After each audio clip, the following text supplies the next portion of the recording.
तो ये कहानी है एक फिशरमैन जॉन की, जो अपनी छोटी सी बोट लिए फिशिंग करने के लिए निकल चुका है। लेकिन थोड़ी ही दूर जाने पर उसके साथ कुछ अजीब होता है। समुद्र में चारों तरफ फोग यानी धुंध फैल जाती है और दूर दूर तक उसे कुछ नजर नहीं आता। काफी टाइम वो इसी धुंध में सरवाइव करता है और फिर दूर उसे एक बोट दिखाई देती है। हैरानी की बात थी, उस बोट के अंदर कोई एक इंसान भी उसे नजर नहीं आ रहा था। वो अब उसे चेक करना चाहता है, इसीलिए वो अपनी बोट को एक रस्सी से अच्छी तरह इस बड़ी बोट के साथ बांधता है और अंदर चेक करने के लिए चला जाता है। वहाँ जाकर उसे शॉक लगा ये देखकर कि इस बोट में कोई इंसान नहीं। हालांकि वहाँ पे सब चीजें बिल्कुल नॉर्मल थी, यहाँ तक कि खाना भी वहाँ फ्रेश मौजूद था। इंसानों के होने के सारे असरात तो थे यहाँ पर, लेकिन इंसान नहीं थे। अब जॉन बोट स्टार्ट करने की कोशिश करता है, लेकिन उसे पता चलता है कि बोट का इंजन तो खराब है। उसे हैरानी हुई थी, इतनी बड़ी बोट, वो भी इतने बड़े समुद्र में अकेली। दूरबीन लिए वो आसपास इन्वेस्टिगेशन करने की कोशिश करता है कि शायद इस बोट के मालिक यही कहीं करीब ही हो और छोटी बोट के जरिए फिशिंग करने गई हो,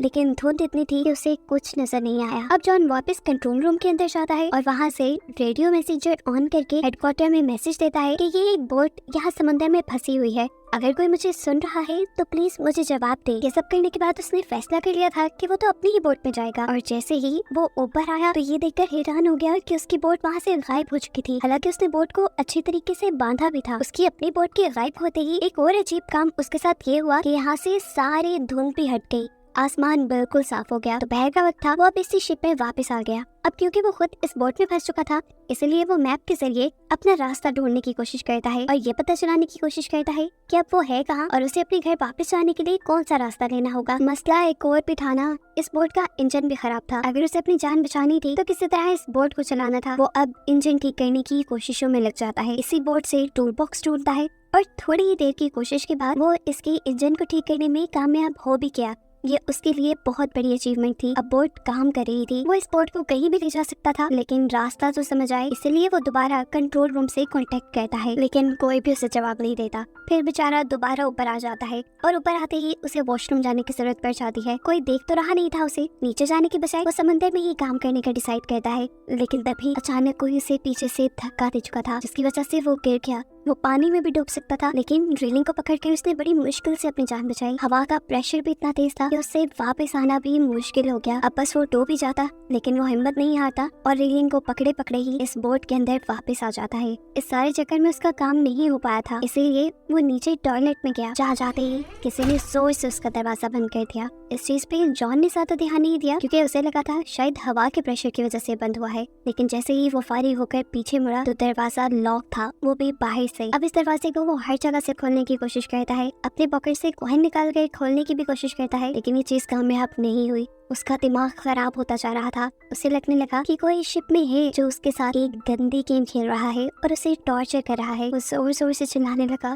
प्लीज जो भी हो खोल दो ये दरवाजा, मैं यहाँ किसी चोरी के मकसद से नहीं आया था, मेरा यकीन मानो, मैं तो सिर्फ चेक करने आया था। उसका इतना सब कुछ कहने के बावजूद भी किसी ने उसकी बात का कोई जवाब नहीं दिया। अब उसे जो भी करना था खुद ही करना था। वो यहाँ कैबिन खोलता है तो एक शॉकिंग चीज उसे ये दिखाई देती है कि कैबिन के अंदर खून लगा था। थी तो ये डरा देने वाली बात, लेकिन वो ध्यान नहीं देता और यहाँ से कैंची निकाल कर दोबारा दरवाजा खोलने की कोशिश करता है और एक और मर्तबा नाकाम हो जाता है। अब ये बोट भी लगातार चल रही थी। जॉन उकता चुका था। अचानक उसे ऊपर विंडो दिखाई देती है, जिस विंडो से निकलकर वो आसपास देखता है तो दूर उसे कार्गो शिप आती दिखाई देती है। उसने देखा कि कार्गो शिप की डायरेक्शन बिल्कुल उसकी शिप की तरफ है। अगर कार्गो शिप यहाँ आई तो उसकी शिप तबाह हो जाएगी और वो मर जाएगा। अपनी जान बचाने के लिए वो कार्गो शिप को कोई सिग्नल देना चाहता था, पर कैसे देता? वो फंसा हुआ था यहाँ पर। अपनी शर्ट निकाल कर वो कार्गो शिप को सिग्नल देता है, लेकिन कार्गो शिप का कोई भी इंसान उसे देख नहीं पाया। अब उसे किसी तरह अपनी जान बचानी थी तो अपनी इस शिप को रोकना था,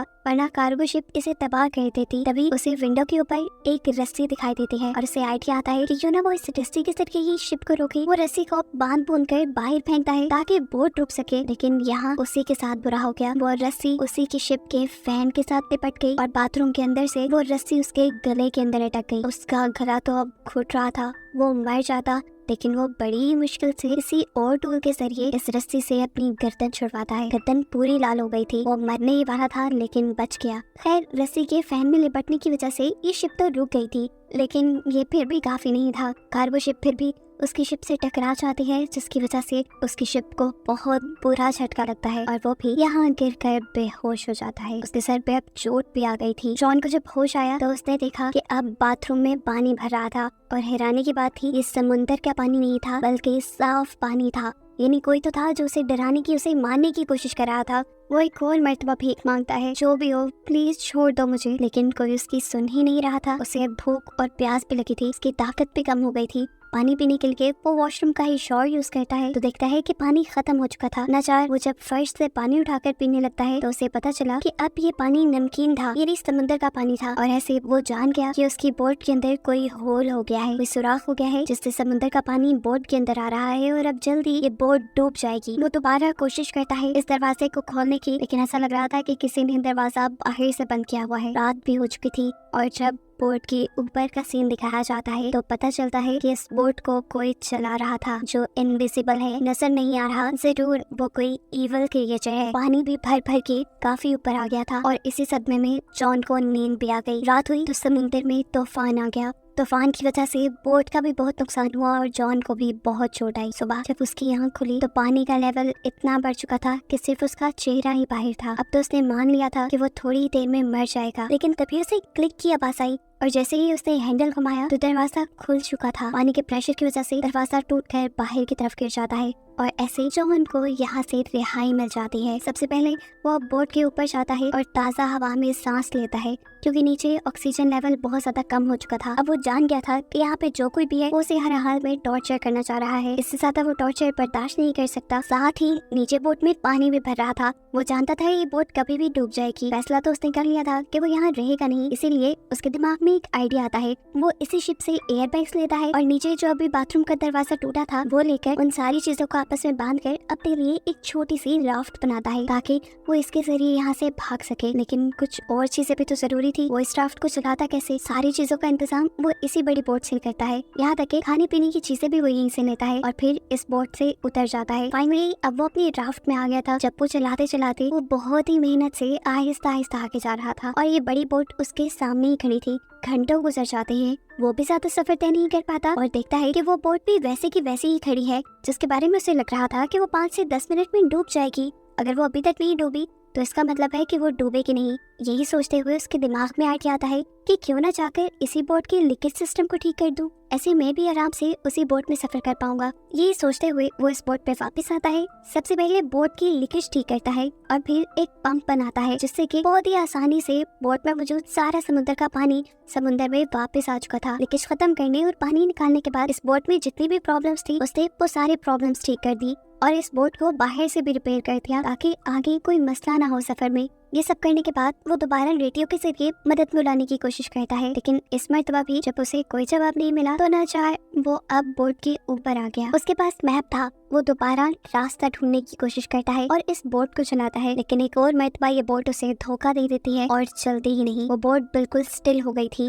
वही पानी में रुक गई थी और ये चीज उसे टेंशन में डाल गई। अब वो बिल्कुल तंग आ चुका था। इतने में ही उसे दूर एक और शिप आती दिखाई देती है और वो जल्दी से अपनी जान बचाने के लिए अपनी ही बनाई हुई छोटी सी राफ्ट के जरिए उस दूसरी शिप पे जाने का फैसला करता है। और जैसे ही वो अपनी राफ्ट लेकर उसके लिए निकलता है तो ये शिप खुद ब खुद चल जाती है और इतनी तेजी से उसका पीछा करने लगती है कि उसे लग रहा था कि ये शिप उसे कुचलकर मार ही देगी। वो अपनी स्पीड और बढ़ा देता है, लेकिन कोई फायदा नहीं था क्योंकि उस बड़ी शिप ने अपनी स्पीड और भी ज्यादा तेज कर ली थी। और इससे पहले कि अब ये शिप उसे टकरा जाती, वो अपनी राफ्ट के ऊपर से जंप कर देता है और तैरते हुए दूसरी बोट तक जाने का डिसाइड करता है। लेकिन इतने में वो दूसरी बोट जा चुकी थी और ये देखकर वो समझ गया कि इस बोट पे कुछ तो इवल है जो उसे अपने से दूर नहीं जाने दे रहा। उसने सोच लिया था कि चाहे वो पानी में मर जाएगा लेकिन उस बोट में नहीं जाएगा। शाम होने तक वो पानी में ही तैरता रहा, लेकिन अब पानी का टेम्परेचर बहुत ज्यादा गिर गया था। पानी बहुत ठंडा था और नीचे डॉल्फिन्स भी थी। अब सर्दी से बचने के लिए वो दोबारा बोट पे आ जाता है। तबीयत उसकी इतनी खराब हो गई थी कि उसने कुछ नहीं सोचा और जाकर ब्लैंकेट लेके रूम में सो गया। सुबह में जब उठा तो उसने दोबारा यहाँ से बाहर निकलने का फैसला किया, लेकिन अब उसके रूम का दरवाजा भी बंद हो गया था। वो बुरी तरह फ्रस्ट्रेट हो गया। उसके साथ ये हो क्या रहा था